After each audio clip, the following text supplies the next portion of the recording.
Greetings, mobile delegates. I'm Ashley Esqueda, and it's time for your Mobile Nation's Monday Brief, where we bring you all of the best stories from Crackberry, the iPhone blog, Windows Phone Central, Pre-Central, and Android Central, and we tell you what you might have missed last week and what might be coming up this week. So without further ado, let's get cracking and give you your Mobile Nation's Monday Brief. Some very interesting news over at the Crackberry Nation. It seems a careless employee left the URL for the Android app player in the latest beta build for the BlackBerry Desktop Manager, meaning you could download it and sideload it onto your playbook. It's cool to go ahead and see exactly what's going on here, but until we get the capability to go ahead and install Android applications, that's pretty much it. It's just kind of cool to look at, kind of cool to play with. If RIM doesn't hurry up and release that app player, I have a feeling the playbook users are going to tell RIM exactly where to stick APKs. Great news, Pre-Central Nation. HP Movie Store is now available for the touchpad. And it also seems Hewlett-Packard is getting pretty glossy with their ad campaign for the touchpad, as Jay Leno and Jimmy Fallon each had the touchpad respectively on their late night talk shows this past week. And in addition, they have also recruited the lovely and talented Leah Michele from Glee to tout Beats. So let me entertain you, and we'll have a real good time.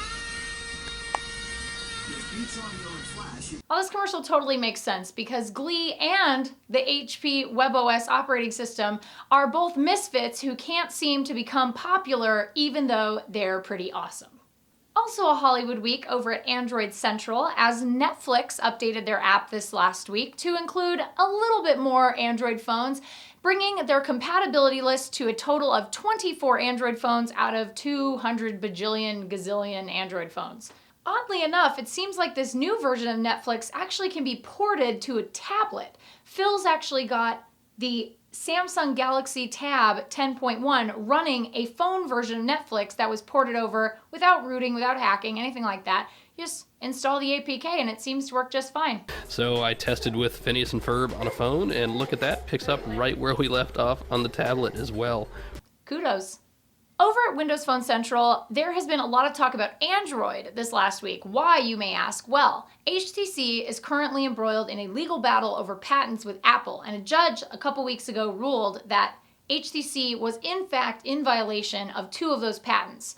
So that could mean a block of imported HTC devices into the US. Bad news for Android users. But could it be good news for Windows Phone users? Maybe, because a lot of OEMs and manufacturers are saying, hey, we need a contingency plan, and that's going to be Windows Phone 7.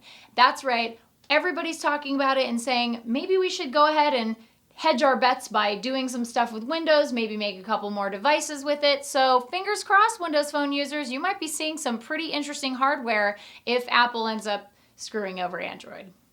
The big news over at the iPhone blog this week wasn't exactly iPhone or iPad related, but it was the launch of Lion, the newest iteration of OS X. Renee was talking about it, and it wouldn't be Mobile Nation's Monday Brief if we didn't tell you a little bit about why this relates to cell phones. Well, it looks like Apple is integrating some of the features that you see in iOS into OS X, which is pretty cool. One of them is Launchpad, where you get a very iPad-like screen with all of your applications, and you can put folders together and finally organize your applications. I'm a big fan of this change. Thank you, thank you, thank you, thank you. But what do you guys think? Do you think that operating systems are going to start merging in terms of mobile and desktop? I know we saw a preview of Windows 8, and that was pretty interesting and definitely took some cues from Metro UI. So let me know in the comments if you think that at some point we're going to be merging it together. The Mobile Nations podcast came back this last week, where Phil, Kevin, Derek, Dan, and Renee all talked about everything that had happened in the last 2 weeks. These are the heads of your Mobile Nations, so you definitely want to go to mobilenations.com and check out the podcast. Well, that's it for Mobile Nations Monday Brief. You can go to youtube.com/mobilenations and subscribe to our YouTube channel. We would love it. You can also follow me on Twitter at Ashley Esqueda. Nations, you have been briefed.